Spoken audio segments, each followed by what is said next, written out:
All right, we have a lot of debt, and already it is impacting our economic growth because if you have to pay that debt, obviously money going to that could have been going to a myriad of other uses, robs the economy of a pickup. And now, of course, the Congressional Budget Office saying it is going to do that. But again, they're kind of loosey-goosey on what the overall impact will be because there's no way you can quantify this.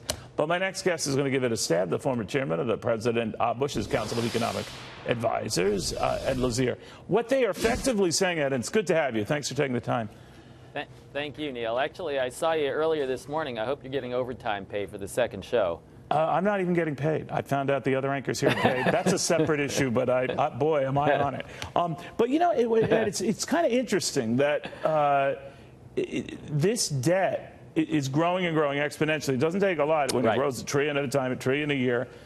We still have relatively low interest rates, so we're sort of dodging a bullet. Your argument is not for long, right?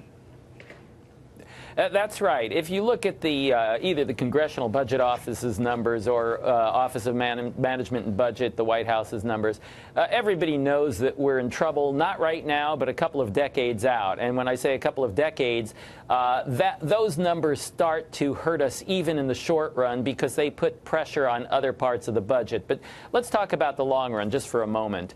If you use these numbers and you say, where are we going to be in 20 years or so, we're talking about deficit rates of upwards of 8 to 10%. You can't do that for a very long period of time. We've seen other countries try to do it. We saw Greece try to do it. We saw Italy try to do it.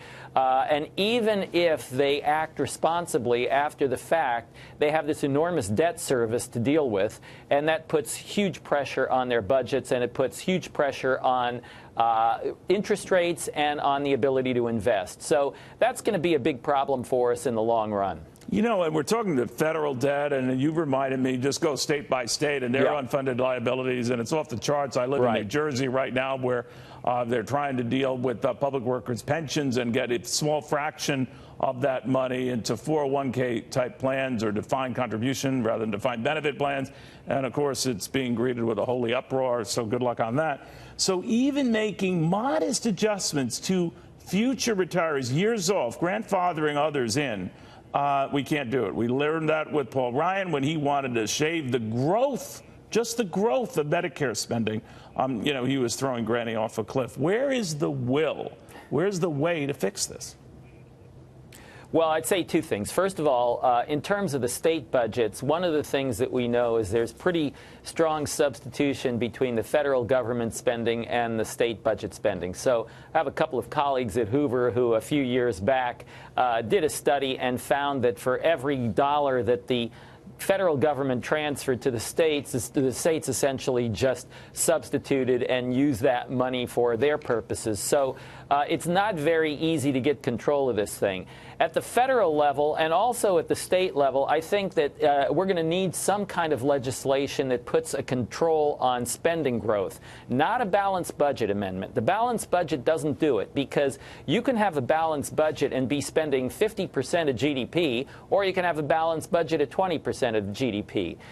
If we're spending 50% I'm glad you mentioned that, Ed. I want to explain that. You know this inside now. But a balanced budget is the balanced budget for that given year. It doesn't erase the fact that you've accumulated year after year after year of budget deficits, which become our debt. But I'm glad you specified that. Go ahead.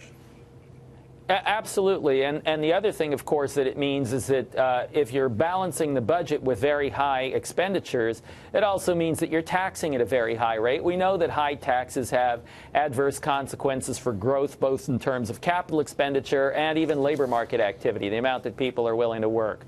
So all of those things are in the long run, not a good thing. Now, the fortunate situation that we have right now is the economy is pretty strong. We had a strong GDP number. The market is forecasting 3 to 3.5% growth for next year. That looks good. The labor market is strong. We're still growing jobs at a recovery pace, still about 100,000 above what it's necessary to keep up with the population. So all of those things are good news. They're all things that we can build on. The problem, I think, as you pointed out earlier, Neil, is that it takes will to get things under control so that you don't face the kinds of problems that other countries have faced in the long run. And that means dealing with it through some kind of legislation. Again, I come back to that. What we need to do is we need to cap the growth, not the level, but cap the growth in expenditures so that we don't get these things out of control and that we have a crisis down the road. Yeah, well, good luck on that, my friend. I mean, both parties have to hold hands and jump off the cliff together, and they don't seem to show any zeal for that. Absolutely. Yeah. I agree. Ed Lazear, always good having you. Thank you very, very much. Thank you, Neil.